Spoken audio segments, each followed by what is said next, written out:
we need to talk about video game pricing. No, not these prices. These prices. That's right, we're going global today because, as many of you know, countries are a thing that exists, and with them comes cool stuff like borders. Yippee! Woo! Yeah! And taxation. Finally! Wow! And tariffs on imported goods. Yeah! Go! But today, we're mainly focusing on one consequence of doing business internationally as a gaming company: the struggle with pricing. How do companies know how much to charge for their games in each region of the world? Just convert the local price to USD and there you go. Not too hard. Can I just see that face of yours real quick? What do you mean, see my face?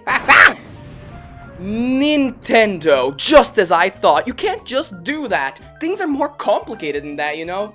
Here's why. Well, for starters, each country has their own socioeconomic situation. In layman's terms, some countries are poor, some countries have massive inequality, and other countries are whatever the hell is happening to Argentina at any given day.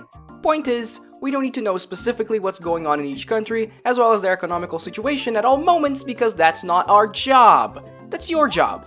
So you better start doing it. Nintendo has recently announced a wave of price hikes across Latin America. This comes at the same time as the Latin American representative for the Pokemon Company spends 3 minutes in a presentation broadcasted to the entire planet just talking about how much he cares about Latin Americans. How great it is that all Latin Americans can now experience the Pokemon games in their own native language. Spanish. Yep, all of them. Every single one. On top of being a slap in the face of all Portuguese-speaking Latin Americans out there, the announcement was followed by Nintendo raising their prices practically everywhere in Latin America by a not insubstantial amount. In Brazil, you're now paying $350 for a new Nintendo game. Or an old Nintendo game. Or an almost decade-old Nintendo game. In fact, in Mexico, you're paying $1,400. In Chile and Argentina, well, that's over $69,000!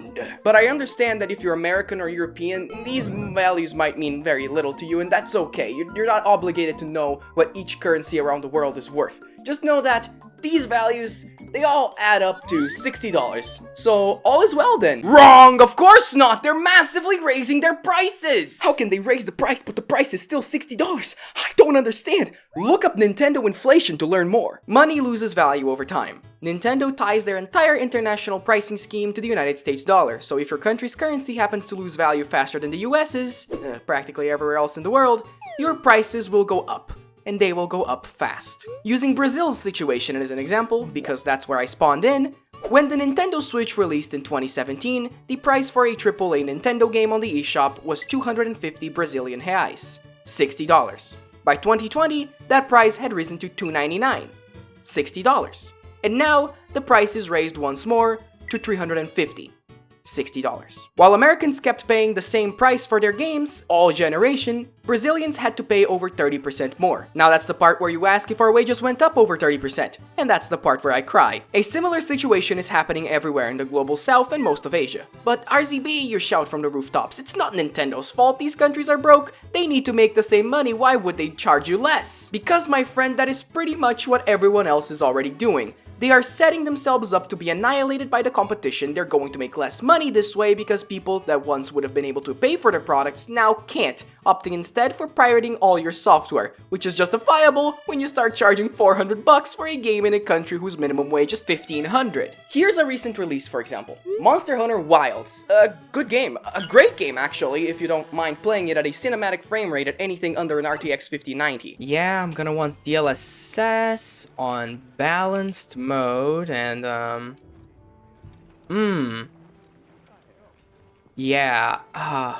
nope. Frame generation. Come back to me. God, I hate modern gaming sometimes. It's still very flickery too. Subscribe so I can afford a computer that runs modern video games. Thank you. That was a $70 release in the United States, but here in Brazil, on Steam, it came out at 279 reais.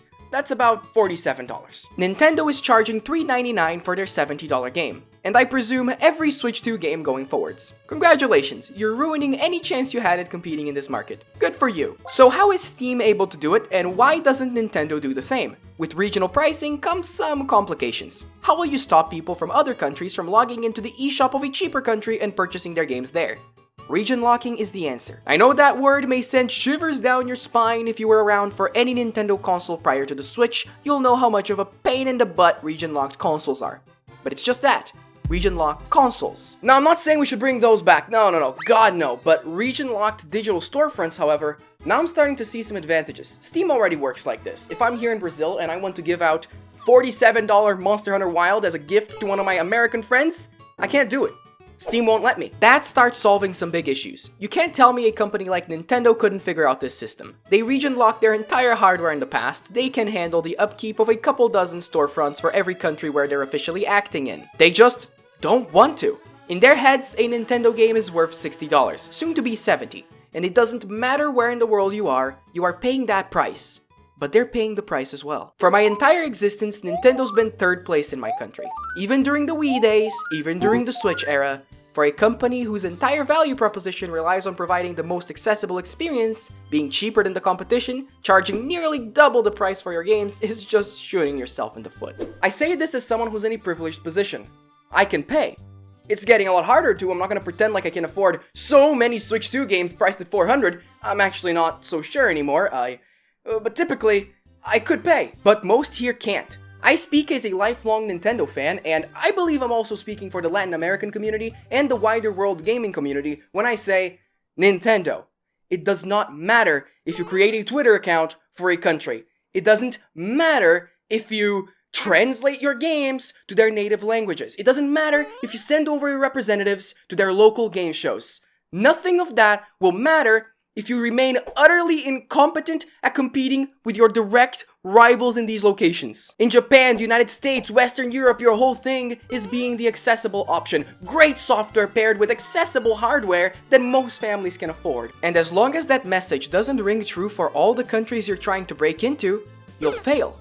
Time and time again you'll fail because people are simply priced out of your experiences. So get your crap together, hire some international market analysts or whatever, step off your ivory tower and start playing like the rest of them. You'll find that there are millions of passionate fans actively pirating your games right now. And I don't blame them, nor do I judge them. They're playing the way they can. Most people who play like this are forced to do it. People prefer original products. People almost always prefer simplicity and seamlessness over troubleshooting for days on end. So make things right by your international customers. They love your games just the same, if not more considering how much some of us are paying for these things. You will find that there is money to be made, just have to be smarter about it. Thank you so much for watching. My audience is mostly unaffected by these policies, but I do hope that if you are in fact not affected by them, that you made it here all the same and learned something new. Hopefully now you can help stand up to these corporations, teach them that the rest of the world is in fact real, and that they need their own considerations to prosper. I'll keep making videos on my favorite Nintendo games, buying and playing these titles as often as I can financially justify it, because I truly do love gaming.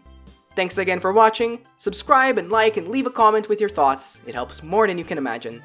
Have a wonderful day, goodbye!